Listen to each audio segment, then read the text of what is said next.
20 minutes later. Magandang araw sa inyo. Ang aking lulutuin ngayon ay simpleng recipe. Sinampalukang manok na paa. At ito po ang mga ingredients. Paa na manok, 1 kilo. Luya,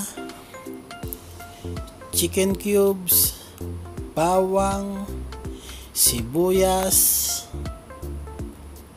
talbos na sampalok, pechay,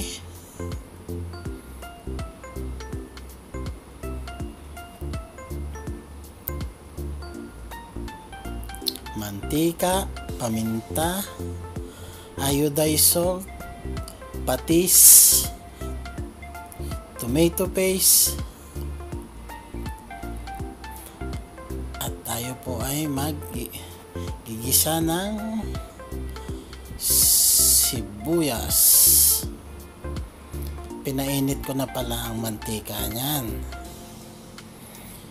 Magsutay lang po tayo ng sibuyas na mga 2 hanggang 3 minuto.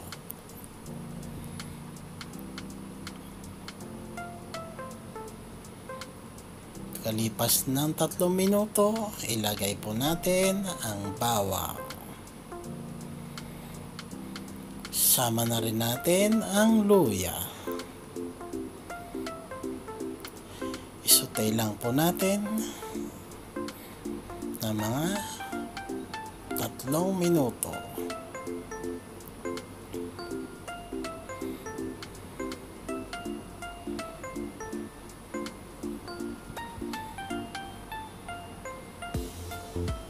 Pagkalagpas ng 3 minuto, ilagay na natin ang paa ng manok. Napakuluan ko na pala ang paa ng manok. Pinakuluan ko lang siya ng mga 10 to 15 minutes lang. Yan, haluin lang natin para lumasa yung mga sangkap na ating ginisa.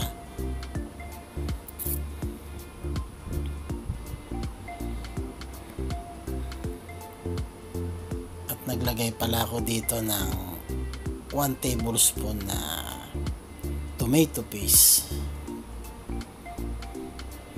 Halu-haluin lang po natin yan.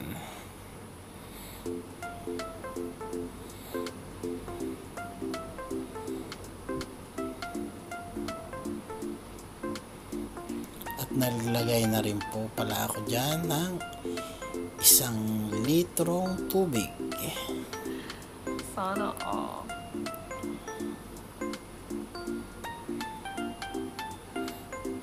Halo po natin para mag-combine ang mga ating nilagay na ricado. At pakuluin po natin siya na mga 15 minuto. At lagyan po muna natin ng pamintang durog, asin. Haluin lang po natin.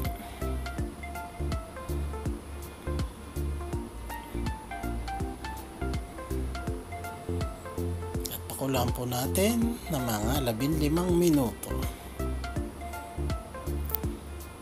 Yan, pagkalipas ng 15 minuto, ilagay po natin ang talbos ng sampalok.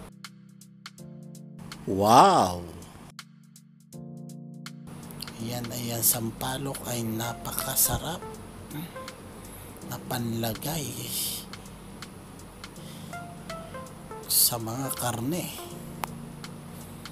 Antayin lang po natin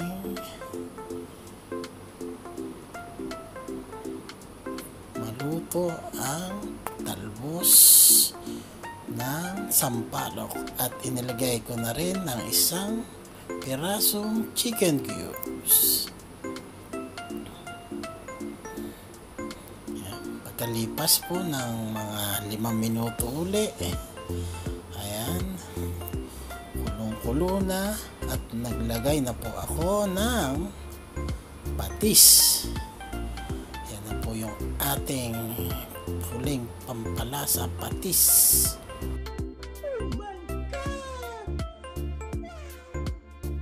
At atin po nating pakulan uli ng mga 3 hanggang 5 minuto. Halo-haloin lang po uli natin. At ang huli po niyan ay pakulan na natin ang mga 5 hanggang 10 minuto. Ayan po. Kalipas na po ng 10 minuto at ilagay po na natin ang pechay. Sariwang pechay.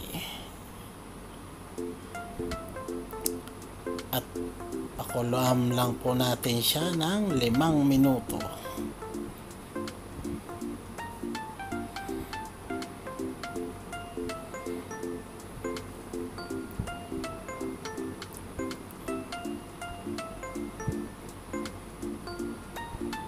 Takluban po natin. Yan. Pagkalipas ng mga 10 minuto ay nilagay ko na ang isang pirasong siling pansigang at atin pong titikman. At ayos na po ang timpla. At ito na po yung ating sinampalukang paa ng manok. At huwag po ninyong kalimutan na mag-like, share, subscribe sa aking YouTube channel, Tolits Page Vlog. At huwag nyo na rin pong kalimutan na i-click ang bell button. Maraming salamat po.